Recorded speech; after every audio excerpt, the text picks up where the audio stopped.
How do you find the balance between sounding warm and approachable in your podcast and sounding like a rock radio DJ?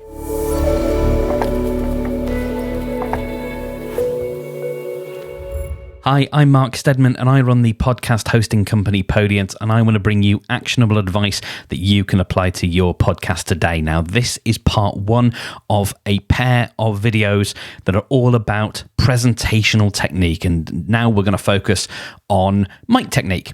So mic technique varies from person to person and from microphone to microphone, but there are key principles to bear in mind regardless. So let's start with the mic itself. Each mic has a sweet spot that you should talk into. Most commonly, you would talk into the logo of a microphone. So you would put the logo right in front of your face and then talk into that, and that is known as a side address microphone. Some mics, like the Heil PR40 and this dynamic mic here, the Rode Procaster, they are top address microphones, so you talk into the top of the microphone as opposed to the side.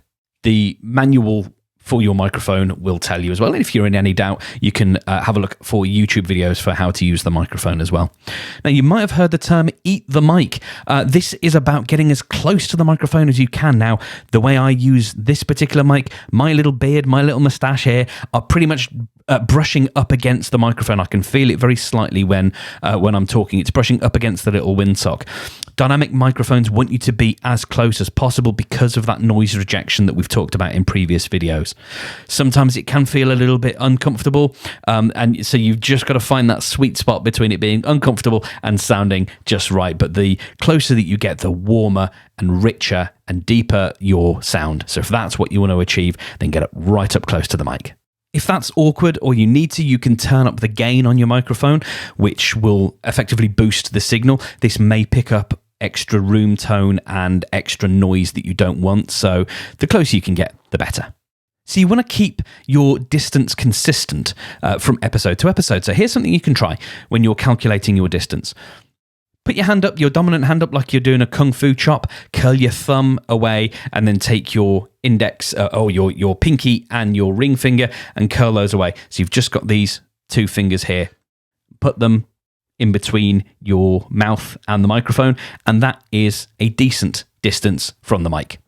If you need to add or remove fingers, depending on the sound, then that's what you can do, and you can use that to gauge how far from the microphone you should be if you ever forget. Try and keep still and remember your position from episode to episode. Sensitive mics will pick up that difference, which is why we want to try and always remain consistent. Now, here's a weird one. When it comes to laughing, if you can get into the habit of turning away when you're laughing, when someone's about to say something funny, you can usually spot when that's about to happen. That will really help because it's quite an explosive sound and it will probably blow out the microphone and distort a little bit. So if you can get into the habit of jerking your head away, it sounds like a strange thing. Don't worry if it sounds a little bit like impractical or whatever, but if you can get into the habit, it actually does help a little bit. Now, if you're recording with another person, whether that's remotely or in person, sit back while they're talking. This will help you interrupt less, and it will signal to them that you're listening and you're not just waiting for them to finish.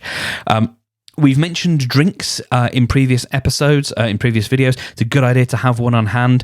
It lubricates your voice. Again, you want to watch how you pick up and put your glass or your cup down. Try and use a soft surface where you can.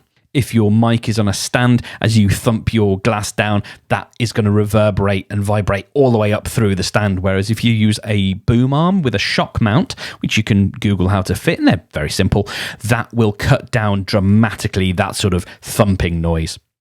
Good drinks to have: water, tea is good. Coffee is okay, but it might dry your mouth out a little bit and create a sort of an unpleasant mouth noise, which nobody ever wants to hear.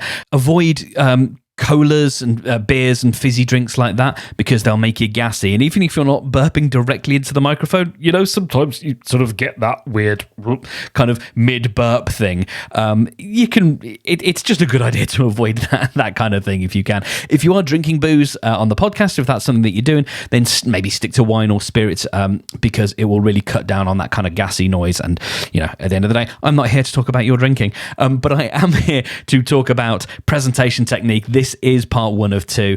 So in the next video, we're going to talk about the actual words that you say in your podcast. So if you want to check that out, you'll find a link in the episode in the video description, and you will find lots more information at podiant.co/learn, where we've got a plethora, if you like, of resources to help you start and grow your podcast.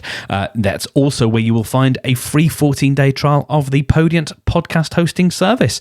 So if you want to know more about that, you can find us on Twitter as well at PodiantHQ, and our website is podiant.co. My name is Mark Stedman. Thank you very much for watching this video. If you want more like this, then you can subscribe to the Podiant channel on YouTube, and you will get lots more like this. You ask, I provide. That is my job here. So thank you very much for watching, and I'll catch you again in part 2 of this series.